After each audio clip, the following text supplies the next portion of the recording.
En esta oportunidad, mi compañera María Alejandra Arévalo y mi persona María José Almario les estaremos hablando sobre Nicolas Leblanc, Charles Goodyear, Henry Bessemer, Charles Hall y Paul Héroult y sus aportaciones a la ciencia.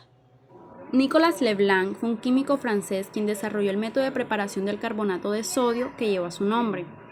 El proceso de Leblanc fue uno de los primeros procesadores industriales para la producción de ceniza de sosa, carbonato sódico, utilizado durante todo el siglo XIX. En 1775, la Academia de Ciencias de Francia ofreció un premio por un método práctico para convertir la sal común, es decir, el cloruro de sodio, en carbonato de sodio, una sustancia química necesaria para la fabricación del jabón y del vidrio. El proceso de Leblanc lo que permitió fue el desarrollo de la industria química mineral y en 1786 se hizo famoso gracias a sus trabajos sobre la cristalización. Leblanc era hijo del director de una ferrería. Recibió una educación médica y alrededor de 1780 se convirtió en cirujano privado del duque de Orleans. 5 años antes, como bien lo había dicho, la Academia de Ciencias había ofrecido un premio por un proceso para convertir la sal en carbonato de sodio, extraído en ese momento por los métodos rudimentarios de ceniza de madera o de algas. El carbonato de sodio se usaba para la fabricación de papel, vidrio, jabón y porcelana. Si bien estas industrias en un futuro se iban a expandir, se necesitaba un proceso más barato, debido a que la sal y la del carbonato de sodio son compuestos simples de sodio, por lo cual los científicos razonaron correctamente que la transformación era posible. El proceso de Leblanc fue simple, barato y directo, pero debido a que la Revolución Francesa había comenzado, cuando Leblanc completó sus experimentos en 1790, nunca recibió dicho premio. Charles Goodyear fue un inventor estadounidense quien descubrió la vulcanización del caucho tras endeudarse y dedicar 5 años a la prueba e investigación autodidacta a esta empresa.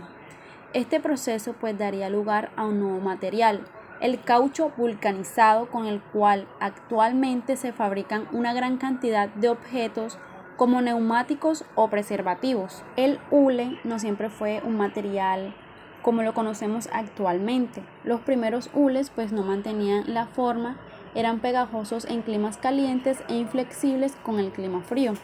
En 1839 a Charles Goodyear se le acreditó el descubrimiento del proceso de vulcanización, el cual es el calentamiento del hule con azufre. Esto transforma el pegajoso hule en un material firme y maleable, que hace que el hule sea el material perfecto para las llantas. Y llegó a ser uno de los arquitectos del Nuevo Mundo que se iba a construir a base de vigas y vías del tren de este material, el acero.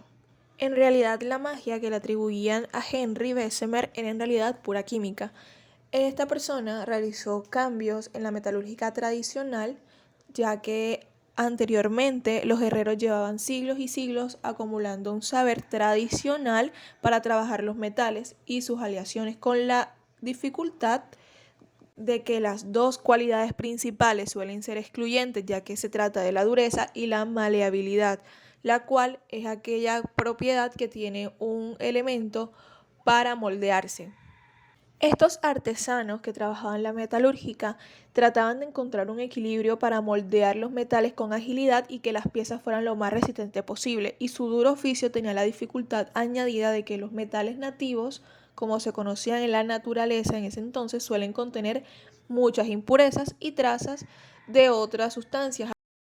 A partir de las investigaciones y observaciones y trabajos realizados con la metalúrgica tradicional, Bessemer ideó un método que eliminaba las impurezas del hierro gracias a un proceso de oxidación del aire, consiguiendo un acero más resistente de manera mucho más rápida. Este método funcionaba a través de un horno, y el funcionamiento de este horno se daba en 4 pasos. Primero, se introducía la materia prima en la parte superior. Segundo, la temperatura aumentaba hasta el etalaje de 1650 grados centígrados. Gracias al fundente y a las altas temperaturas, El mineral de hierro se lograba pasar a estado líquido. Como paso 2, se ponía en vertical lo que se veía como la lanza que contenía agua para refrigerar, que luego inyectaba el oxígeno en el material fundido, logrando quemar las impurezas y formando lo que se conocía como la escoria o cemento, la cual flotaba sobre el hierro fundido y luego se extraía por el método de decantación. Por último, se vertía el acero sobre otro recipiente y se le añadía lo que eran las ferroaleaciones y el carbono, los cuales también se quemaban junto con las impurezas, pero luego se podían introducir de manera artificial. Gracias a este nuevo método que planteó, podía convertir 25 toneladas de hierro en acero en 25 minutos, es decir, por cada minuto podía convertir 1 tonelada de acero, lo cual fue una total revolución porque los procesos metalúrgicos en ese tiempo eran bastante lentos. A partir del proceso de Bessemer, el coste de producción del acero disminuyó radicalmente y contribuyó mucho a lo que fue la eclosión del ferrocarril. A partir de esto, Bessemer se enfocó más en aquel mercado prometedor que eran los ferrocarriles. Usando su método de producción de acero, Bessemer empezó a producir vías de ferrocarriles de acero, las cuales fueron bastante exitosas porque a diferencia de las de hierro solamente podían usarse durante 4 años y las de acero podían durar en uso durante un promedio de 18 años. Gracias a esto, Bessemer logró posicionarse como un empresario muy reconocido y exitoso. El éxito de la producción de aluminio se le atribuye a Paul Héroult y Charles Hall. El aluminio es el elemento metálico más abundante en la corteza terrestre. Para el año 1825, una persona llamada Hans fue el primero en producir pequeñas cantidades de aluminio.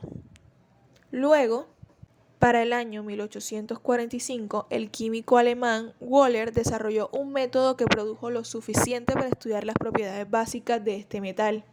Y finalmente, para el año 1856, Henry Devil desarrolló un proceso que permitió la producción comercial del aluminio. Sin embargo, este era muy costoso, con un valor de $40 el kilogramo.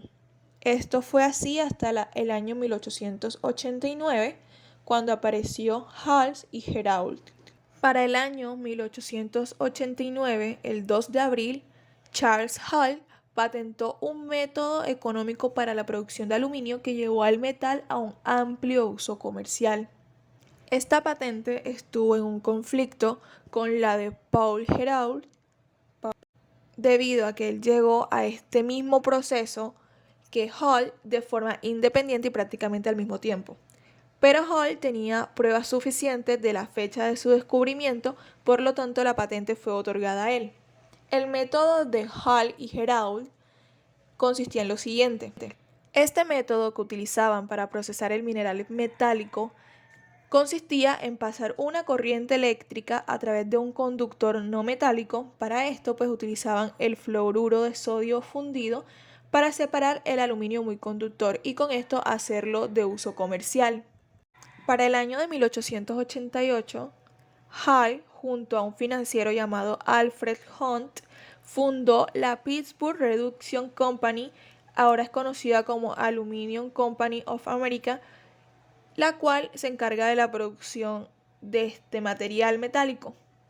Para el año de 1914, el aluminio bajó su precio de manera muy considerable debido a que ya costaba simplemente 18 centavos la libra y ya no se consideraba un metal precioso como en unos inicios.